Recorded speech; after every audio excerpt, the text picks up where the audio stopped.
Well, welcome everyone to the Evolving Man podcast. My name is Alan DeMonto. I'm the founder of the Evolving Man and the Awaken Man project.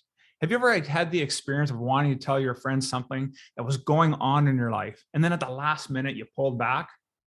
What about starting a conversation with another man you don't know? Well, today my guest has spent 25 years working with men who have discovered that what most men share in the same group of issues, and that's what we're going to unpack today. But before we get into that, I want to remind you of our brotherhood, the Band of Brothers. This is our group mentoring program where strong and resilient men get together on a regular basis, not only to dedicate for their own personal growth, but the dedication of the growth of their brothers. And guys, well, that's a phenomenal program and we get some great results from there. If you're really interested in raising the standards of yourself as a father, a husband, an entrepreneur, then I encourage you to participate in our Hero's Quest. It's a 90-day challenge. It's guaranteed to improve at least one aspect of your life. And where can you find all of this stuff? Well, you can find it at the Awaken Man Training Academy at members, that's plural, members.theawakenman.net. Now with that, let's get on with today's episode. Today's man knows who he is, where he stands, and what he aspires to become. Solid in his convictions, owner of his destiny, ever evolving into husbands and fathers our wives and children expect and deserve. We are the masters of our life and the leaders of our homes and community. Welcome to the movement. Stay strong, my brother. Well, as you know, gentlemen, I'd like to get started off by asking a few questions for our talk, just so we can set the stage for what it is we're going to discuss. So here's the first question for you. Is your relationship with your father not as good as it could be? And do you often get criticized for not sharing your thoughts and emotions? The last thing I'd like you to consider is, do you get complaints from significant people in your life for not being loving or romantic? Now, if you said no to any of these questions, then stick around, as my guest today is Richard Avdoian, and he's going to pull back the curtain on these and other troubling issues facing men today. And as Richard likes to say, he's going to share with us the naked truth behind it all. Now, Richard is a founder and CEO of the Midwest Business Institute Incorporated. It's a business coaching, consulting, and training firm that's been in operation since 1996. Richard's also the founder of the Men's Mentoring Men Network, and he's a nationally recognized speaker on leadership, team dynamics, and employee development. Well, Richard, welcome to the show. How are things today? I'm wonderful, Alan. How about you? I'm doing great. My friend. It's so great to have you on the podcast. I've been vibrating, just waiting to be able to get to do this with you today. So I'm really grateful that you're here. Well, I'm excited as well. Actually, I was counting the days before this podcast. Right on. Good to hear. Well, let's start off. First question I have for you is, now that I know you got a lot of things done in your career, but can you share with us your journey and how you got into finally doing men's work? Okay, very good. I initially started off as a psychotherapist. I have a master's in counseling and a master's in social work. And when I found out real early in my career that the majority, if not the high majority of therapists, social workers were women. And I was outnumbered. And what I found later on as I was working is that men were getting very frustrated, because one of the things, as a man myself, the one thing that therapists tend to always ask is, how do you feel? How do you feel? How do you feel? Well, that's the least likely question that men want to answer, because we know anger and get out of here. And we're not really programmed to really talk about, we're either pissed off, depressed, or angry. And we don't get the permission that women have to say, I'm downhearted, I'm feeling sad, because those are seen as wimpy, kind of girly feelings. So that we really get very frustrated when people keep probing, tell me how you feel, tell me how you feel. And we do that in our relationships. Women do that often with their significant others. And it really pushes us back against the wall, and men really don't know how to handle it. So as I kept working with men, I started realizing that the approach had to be different. It had to be different. And I started to really start calculating my therapy sessions on how was I wording things to get men to really get down to their nakedness and really trust me to talk about the issues that were really keeping them blocked. So I evolved over time and started specializing more and more with men. And I started a program years ago called Voyager to Weekend to help men examine those issues. Nice, nice, nice. I know totally what you mean, Richard. When I was going through some challenges in my life a few years back, it was really hard to find a place where, as a guy, I could feel safe to want to express what was going on. And not that I necessarily wanted to dive deep into my feelings yet, because I didn't know how to do that. But being in a room, and like you said, most counselors today are women, and it's just uncomfortable for a guy to be able to talk about his stuff, in front of another woman, especially even in a group of guys. So it really takes skill to be able to do that. And that's some of the things that in our conversations before that I know that you've developed, and I kind of teased a little bit earlier, but in your psychotherapy practice, you said you were able to distill your insights into what the issues that men bring to the table. There's really 4 of them. And I was wondering if you would mind going through what each of those 4 are. Certainly. The first one, as you pointed out in one of your statements earlier on in this podcast, unresolved issues with their fathers. Men spend their entire life wanting to be recognized by their fathers, to be stated as you are a man amongst men. And fathers don't often give us that. And we spend our lives trying to get that answer from our fathers, that affirmation that you are a young man, a man amongst men. And what happens is we actually, it starts so early in life that we learn that these guys don't get it. Picture yourself as a kindergarten kid, and you come home with this piece of artwork that no one knows what the heck it is.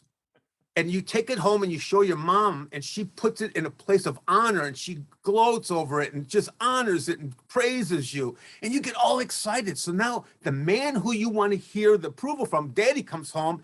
He looks at it and says, well, Ricky, next time, if you do it like this, it won't have that crease in it. And they could have used a different color. So I learned nothing pleases this guy.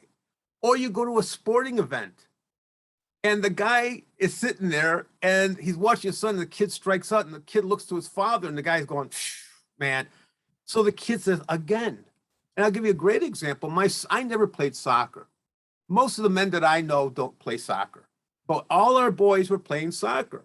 So what are men doing? We're on the sidelines and we're yelling at the boys, run here, run there, run there. Well, all of a sudden, my son Gregory and 2 of his buddies come up to us 3 fathers and very boldly put the ball out and says, why don't you show us how to do it? Wow. Which shut us all down because we don't know. But yet we criticize truly because we want them to do better than us. But we got to do it in a better way.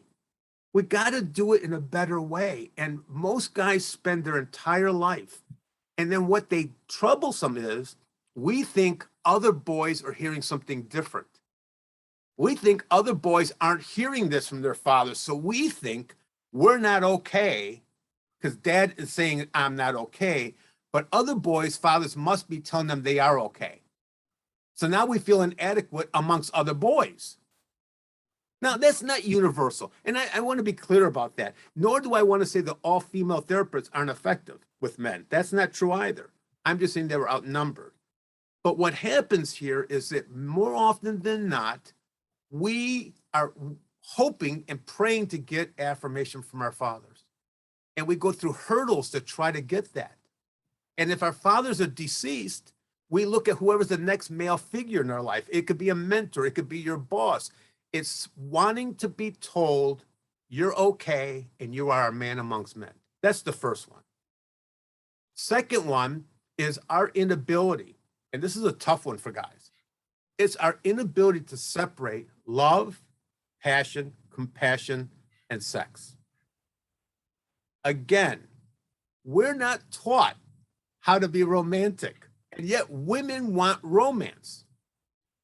Well, if our fathers never taught us and we never witnessed our fathers doing it to our mothers, how can we give something that we didn't learn? And quite frankly, our fathers didn't learn from their fathers and from their fathers to their fathers how to be romantic. And sexually, what happens is let me go back to the passion. Hugging. Today's National Hugging Day, I understand. And I sent it out to all my buddies and I said, I want you guys to hug your best friend, but don't burp them. You know, I mean, we all go on bum, bum, bum, bum, but Yeah. God forbid our crotches touch. Holy God, that would freak us out. And yet, hugging is a very powerful acceptance and loving and comforting resource. Women could do all kinds of hugs. They have a hug for everybody. They have a mother-daughter hug. They have a sister-sister hug. They have a best girlfriend hug. They have a husband hug. They have all kinds of hugs. Men have one hug. Either burp our male friends, if we even do that, or we grab our wives when we want to have sex. Yeah, You know, there's so no, true. you know, and then what happens is women learn very early, sexually, and men won't admit this, is that most men will routinely use the same sexual platform that they did the first time they had a successful experience with a woman. They do the same thing the rest of their life. And women will say, I've had women say to me in my seminars, Richard, I know. He takes his big toe and he'll rub against my ankle. Then he'll rub my one breast, 1, 2, 3. He gets that toe, and he's done. He falls asleep. You know, it's like the same pattern. You know, and it's sad because no one teaches us about sexuality. Romance is another one. If you are a man of few words, but you love your wife dearly, but you don't say it, but then it's Valentine's Day, and you go to buy a Valentine card. God forbid you buy one that's too romantic, because then she chews you out because you're not that like that anytime during the year. So why now? Or you write a humorous one, and she says, see there, you're never romantic. So you can't win. So I learned how to handle that. When I go to the Hallmark store or wherever place to buy a card, I usually go in and out numerous places until I find a guy older than me by at least 10 years. And while he's there looking for the cards, I'm a guy that likes to talk. So I'll say, hey, you know, you looking for one too? And they'll say, yeah. And I'll say, how many years you been married? And if they've been married more than I have been married, I buy whatever card they buy. Oh, that's a good. Because I figure they're doing something right. You know, so I figured I'll buy that card.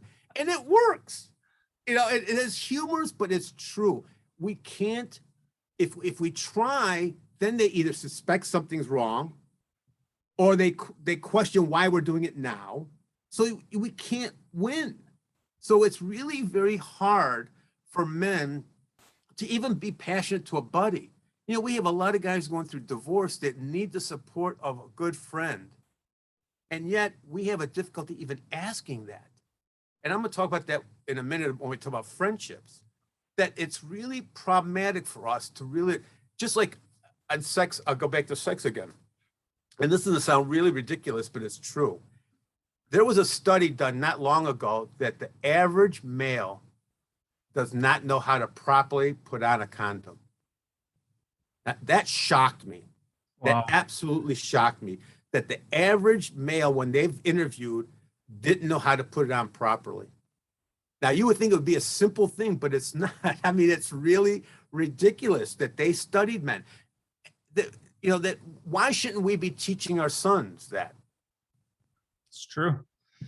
You know, I mean, even with sexuality, I did some work with a young man when I was in therapist, and the family brought this boy to me, and the kid was really messed up. And it turns out he thought he was dying, this young boy.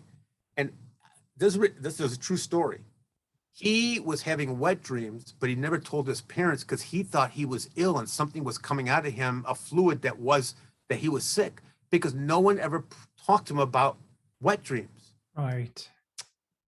I mean, it's said, I've lectured to women's programs, and I'll ask women about the change, you know, and women know when their sons have a dream because they do the laundry. Majority of the men of women do their laundry, and you could tell when a kid had a wet dream. You could tell as an adult, a guy, when you have a wet dream because your underwear's stiff.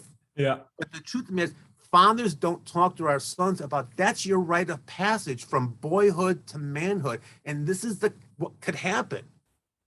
You know, we should be educating our sons. Why are we? Because we're not comfortable talking about it. We're not comfortable talking about it. That's so true. You know, touch is another one, Alan. You know, I speak to physicians. Do you know that men can get breast cancer?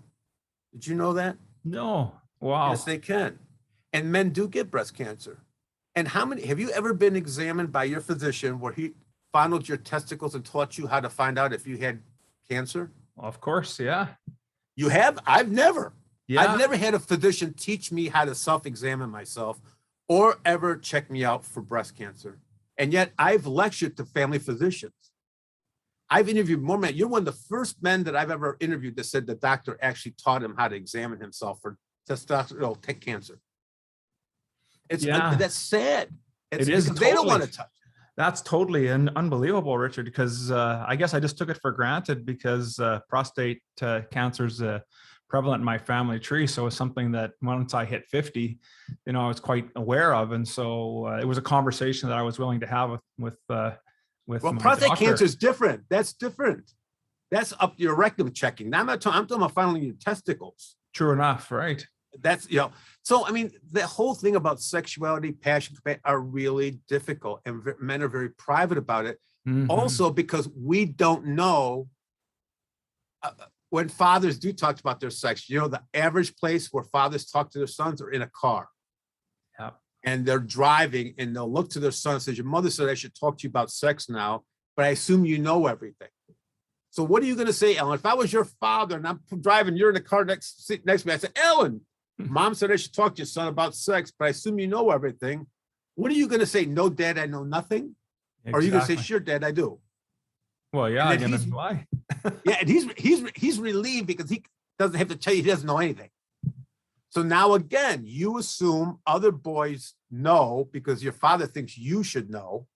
So you don't know, and your friends don't know. So men don't know how to teach each other about sexuality. That's so true. Wow.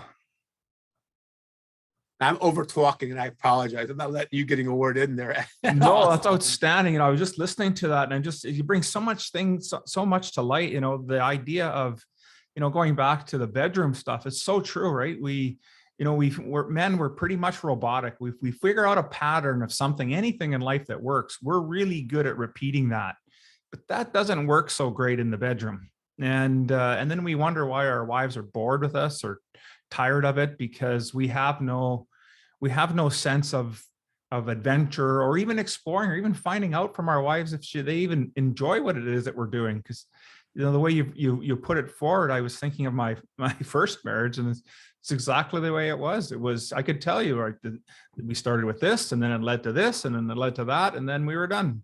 And you knew the day of week and the time of day. Yeah. Well, what's interesting about that too, foreplay was developed for women, not for men. And the reason why is women are so accustomed to being touched in life by their children, by their girlfriends, their friends. I mean, they all touch, hug, whatever. So touch is normal for them. We as men are touched so much less than women that any contact to our body can stimulate us. It doesn't mean we're sexually aroused. It means our body's reacting. And here's something that's frightening that men really don't want to admit. If two men were sitting down, and guys, they're going to freak out when I say this in this podcast, but if two guys were sitting next to each other and I said, we're going to try an experiment. I want you, Alan, to put your left hand or your right hand on the thigh of the guy next to you and just leave it there. Don't massage, don't touch, just leave your hand there. I will tell you, there is a strong chance that guy will get an erection because of the physical stimulation of that touch. That doesn't mean that he's getting sexually aroused. His body's reacting to the touch. Just like when we jump into a warm pool, it shrivels up. Yeah. It's the same thing with touch. So we don't need a lot of touch. If we're in the sexual, as soon as our penises get hard, we're ready to go. And it doesn't take that long. Where a woman, for her to get excited, there has to be a lot of foreplay to get her to beyond her norm. Our norm's here, their norm's way, way up above ours. So it is changing the dynamics. The other sad thing for men is as we get older, medical issues for our wives or for us can derail us from the pattern. And then what happens is if you haven't explored intimacy beyond your certain pattern, you become non-sexual because you're devastated that the process doesn't work anymore, and you become detached. And that's sad because intimacy is crucial to survival of life. So true, Richard. And I think that's such a great point that you're bringing up about the physical touch for men, because we are raised, most of us, I'll suggest, are raised as men, raised that we weren't held and touched, and that, especially once we got to the point where we're toddlers and we're running around and 3 years old. yeah, 3 like years old. From that point on, the amount of physical touch that we would have, completely drops. And I think it's just it's just how we were raised. It's how my father was raised. My father's passed on now, and but he was never a guy. I don't ever remember my dad saying that he loved me or that he loved any of us, but we knew it, right? We knew it. And so as kids and as boys, as much as I would have liked to have had that, it's just something that wasn't there. And so when you get older, I know when I have my two boys, I made it an effort to make sure that every time I talk to them, I love you very much, son, love you very much, because it's something that I never heard. And why wouldn't we want to say that right. to our children, and boys or girls? Of course we absolutely want to do it, absolutely. Right? Well, it's interesting because you're right. At 3 years old, 50% of the young men and women in their life change. They go from hugging the kid to shaking his hand, because little boys shake hands. And then little princesses can be tucked in bed when they're 15 years old and kiss them. Little boys at 3 are start thrown in the bed. They're tousled in the bed. Little girls can sit in their dad's lap when they're teenagers, say, Daddy, I need this dress. And fathers eat it all up. Could you imagine a 14-year-old boy sitting on his dad's lap saying, hey, Dad, I need a new skateboard? It ain't going to happen. No. So, it's sad. Even in certain ethnic groups, I'm Armenian. And my father, I'm 100% Armenian. And my son and I, all Armenian men kiss each other on both cheeks. And we still do that. Now, other people think it's strange, but my son got so used to it, he doesn't care.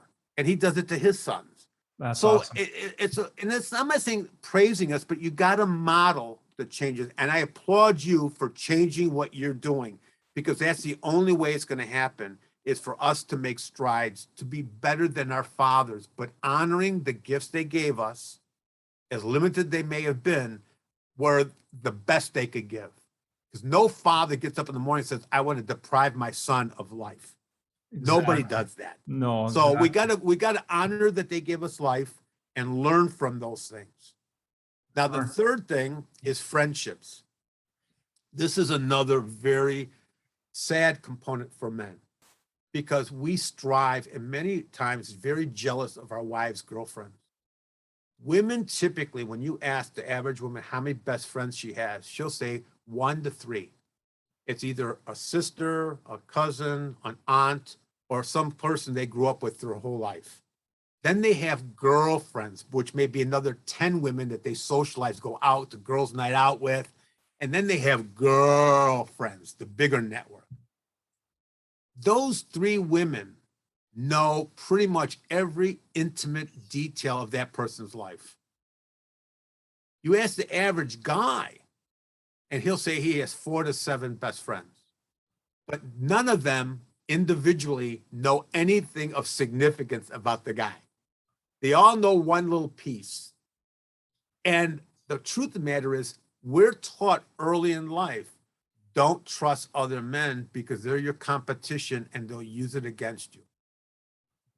So you always never show your weakness, never show your vulnerability. And what happens in a divorce case, who gets all the friends, the man or the woman? After a divorce, usually the woman gets all the friends most of the time, deciding on the reason for the divorce. But more often than not, the girl gets them. Yeah. And yet the man who has those 5 or 7 friends are rarely invite him over because they don't trust this divorced man with their wife.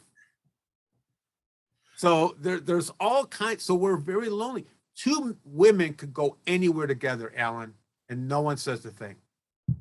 If you and I'm 70. How old are you again? 55. All right. If you and I went out to dinner and we were sitting at a table for 2 at a restaurant, what are the odds that people will look at us and somebody will say, they may not say it, but what do you think would they ever say, oh, look at those 2 guys?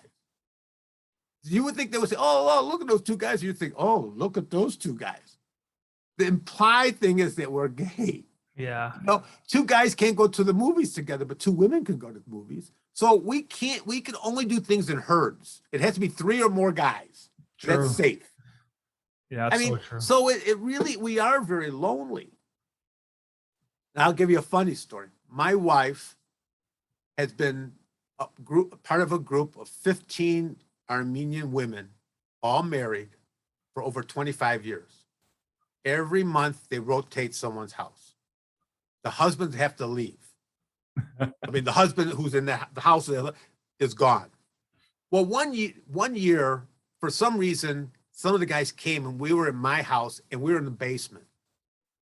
And the women are all upstairs, 15 women, and there's like 4 guys down here. And I said jokingly, because you remember my background was psychology, I said, you know, guys, there are 14 women upstairs that know what you look like buck naked. And they said, Avdoian, you're full of shit. And I said, I'm telling you, there are 14 women upstairs that know what you look like buck naked. They thought I was crazy. Months go by, and we were at some social event, and a lot of us guys were there with our wives. And 2 of the guys came up to me and said, Avdoian. I said, what?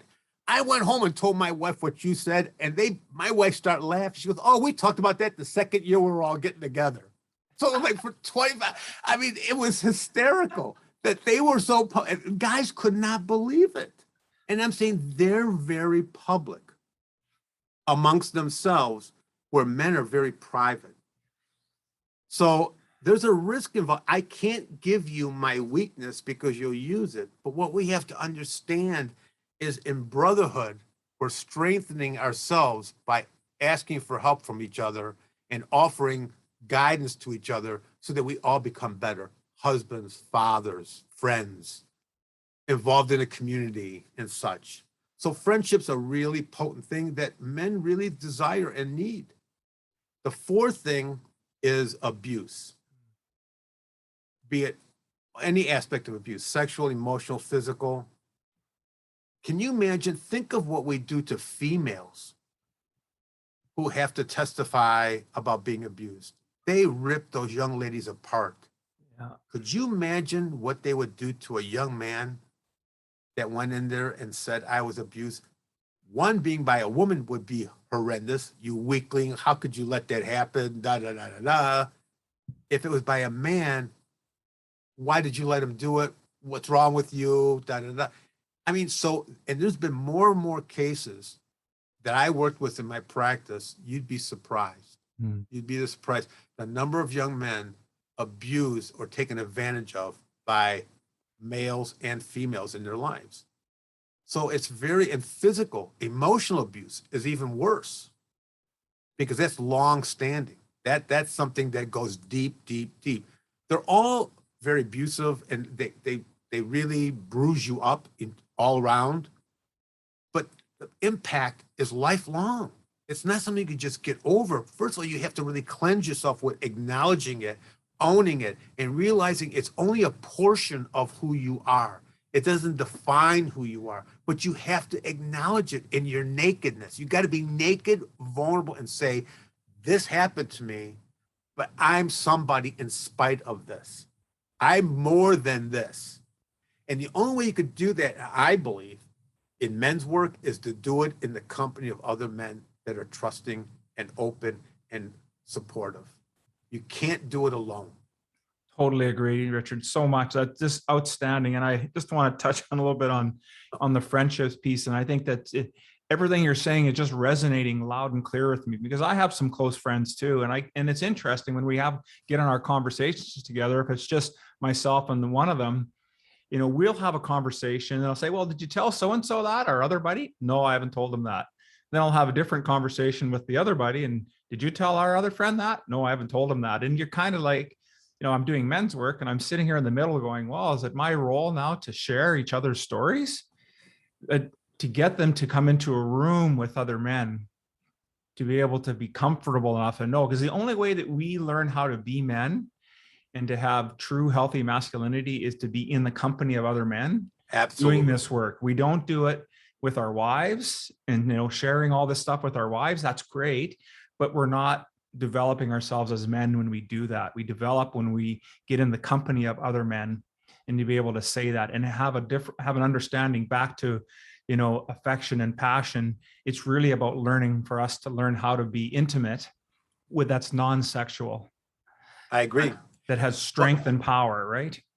Absolutely. Well, the thing that gets me too is I don't believe, nor do I want my wife to be my best friend.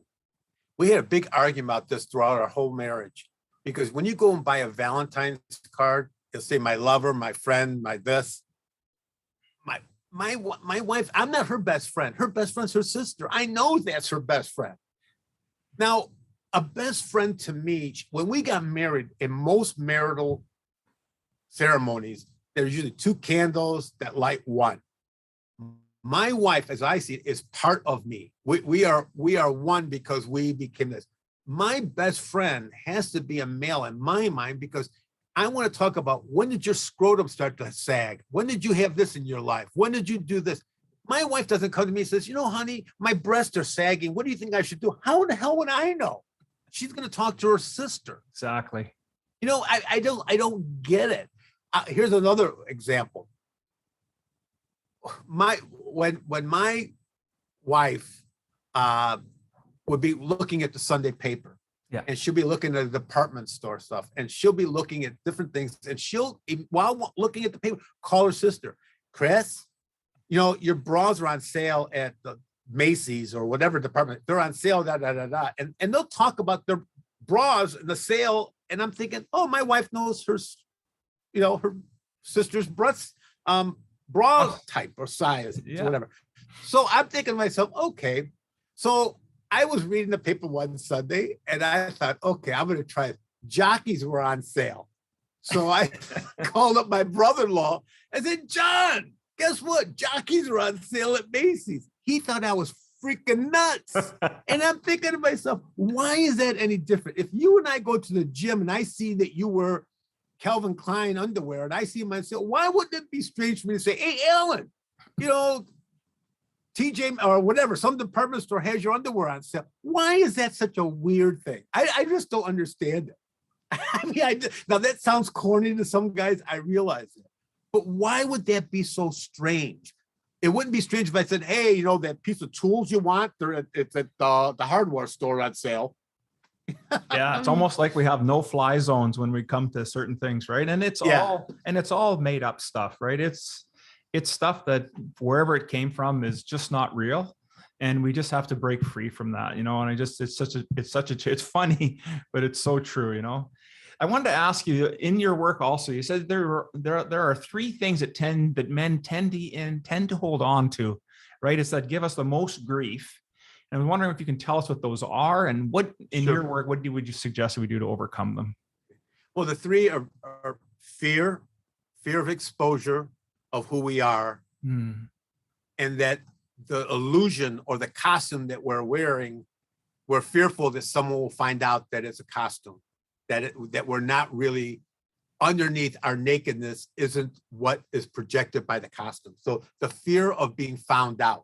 And I'm not talking about being found out if your sexual orientation or any of that. That's a whole other issue. I'm talking about that you have there are things you don't do well, or that some of it that you're pompous about, you really don't have any validation for, or you coming across, you think you're upper middle class, but you're really poor, or whatever it might be. But the fear of being found out.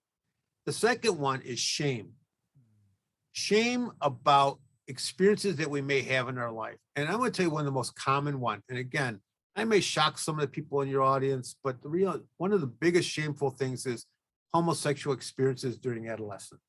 There's a lot of shame about sexual exploration, homosexual expression, mutual jerking off when you're a boy, thinking that nobody else did it, and just having shame about that, or shame about being abused.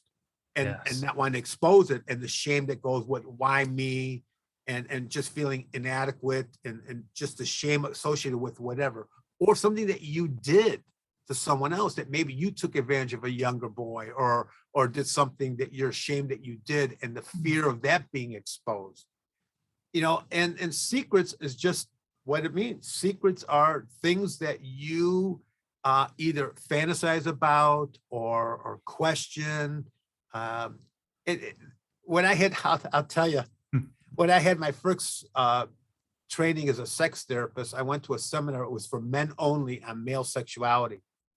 And the psychiatrist, when we went to the seminar, you had to walk across a piece of paper and it says, leave your title, your degrees, your title, and enter as a 12-year-old young man. I think it was 12. I can't remember. It's been so many years ago. And we had to sit on the floor and he sat in a chair. And his question was, what are some questions that a 12-year-old boy would want to know about sexuality that he's thinking about, did, and is frightened that somebody else would find out and not sure others have done it? And one of the ones was, how many young men have ever gone to urinate at a urinal and fought not to look at the guy next to him? And, all these guys have said, no, I didn't do that. And he said, you're all bullshit. The truth of the matter is, we either stand straight ahead, looking at the wall, or down at our own penis, but we're really fighting not to look to the guy next. That's one. Second one, a guy said, he wanted to know, he said, has anybody ever, I hope this is okay conversation for your website, your podcast. Outstanding. This is perfect. All right. So another one was, how many of you have ever smelled your own semen? Mm-hmm. A guy asked that. And the psychiatrist looked at him and laughed and said, what, you always smelled it? And it's like, everybody was like, whoa, but the truth of the matter is, some of us think are wet dreams. It'd be so shocking the number of guys that were afraid to even admit they had wet dreams. Even as an adult, I welcome it at 70. I would welcome a wet dream at 70. It's like, come on. Yeah. But it was so the secrets of thinking that we have questions or fantasies, or, it's like the whole idea of keeping private things that we fantasize about or think about or experience that we think aren't okay, harnessing those and keeping those within our chest, it gets heavy. Yeah. Just keep thinking, you keep putting them on your chest, but there's something about freeing it to be able to just say all this and someone said, what, that's it? Could you imagine if you were a younger guy or my younger brother and you said, have you, Richard, have you ever smelled your semen? And I would say, Alan, what, you didn't taste it? That sounds corny. I know that's an exception, but it's not rare. But my point is the whole fear of being exposed, because it all ties into wanting to be accepted and feel confident to stand amongst men and say, I am a man amongst men. I am different, but equal to all of you. 100%. That's powerful to Totally. be able to say, it's just, one of my secrets, I'll tell you one of my secrets. I'm a short, little chubby guy now. But when I was 17, I was one of 7 boys who won the United States National Tap Dancing Championship. Now, I don't tell a lot of guys that because they look at me now and I'm a chubby little guy, but those days I was skinny, fit, and I was a tap dancer. Now, there were 7 of us. It was rare to find 7 boys from one dance studio. But what happened was, Alan, when it became public, I kept it a secret for like 17 years. The competition was in Buffalo, New York.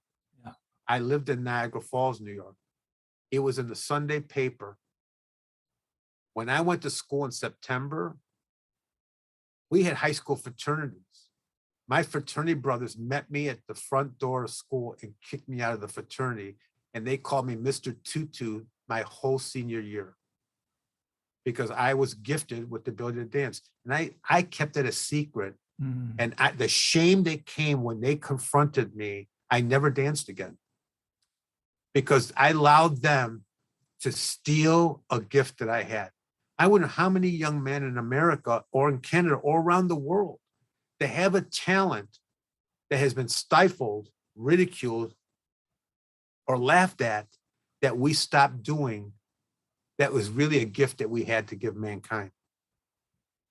Yeah, no kidding, Richard. That is just wow, what a powerful story there. And you know what? It's because we have this warped sense of what men should do or boys should do and what women should do and ladies should do, and it's just totally out there. Like, to have a skill like that, when I was in school and was thinking about a career, I really wanted to be a cook, a chef, and so that's the career I chose. Now, back then there was no food TV, there was no Bobby Flay and all this stuff going on like this. Today it's cool. It's cool to be a chef. But when I was doing it many years ago, that meant that I was in the vocational side of school, which was where the kids went, where maybe you weren't quite as smart academically. So part of your school was some form of a vocation, whether that'd be carpentry or cooking or something like that. And that was the mindset a lot of people had. Oh, well, that's why Alan's in there. He mustn't have been smart enough to go to university. Well, the truth of it is I was just too lazy to put the 4 years in. And I really loved working with my hands and creating something that made people happy. And so it wasn't sexy like it is today. And it's unfortunate that men make decisions about their lives and what they want to do based on peer pressure or outside forces. And if they don't have the support, then it's hard for them to stick to it. So I really appreciate you, Richard, sharing that, because I know there are listeners on this podcast that are young men in their 20s that listen to this, that may be harboring and have that secret passion, something they're really good at, and they're afraid to go out and express it. And they need to go do that, because whether you're a professional tap dancer or belly dancer or accountant or psychologist or cook or chef, it doesn't matter. It's, are you expressing who you are as a man to the best of your ability? And you only do that if you're living your truth. So that's true. Right in there, brother. So listen, so why do guys have such a hard time starting a conversation or talking about about stuff? Now, we've been talking about a lot of stuff here, but why is it that we have a hard time? Is it because of fear and shame, or is there other things behind this? Well, I think it's all that, but I also think it's a risk. Mm-hmm. It's a risk, particularly if you have a friend that you've had for years and you've never said anything to then risk saying it to them may frighten the hell out of them and they're gone. Now, what I suggest is that it's a good question, actually. I think what we need to do is we need to be more comfortable in developing friendships to really ask questions early on. For example, if I'm meeting you at a social, you're at the National Speakers Association convention with me, and I've never met you before. And we're sitting next to each other. Oh, hi, my name's Richard. Hi, my name's Alan. What do you speak on, Alan? You tell me what you speak on. I tell you what I'm speaking on. And then I may say to you, it's really difficult. I've been in the business for a long time. It's really hard, particularly to make it in this business, because you got to be really pretty upfront and honest about who you are, because you get examined a lot by your content.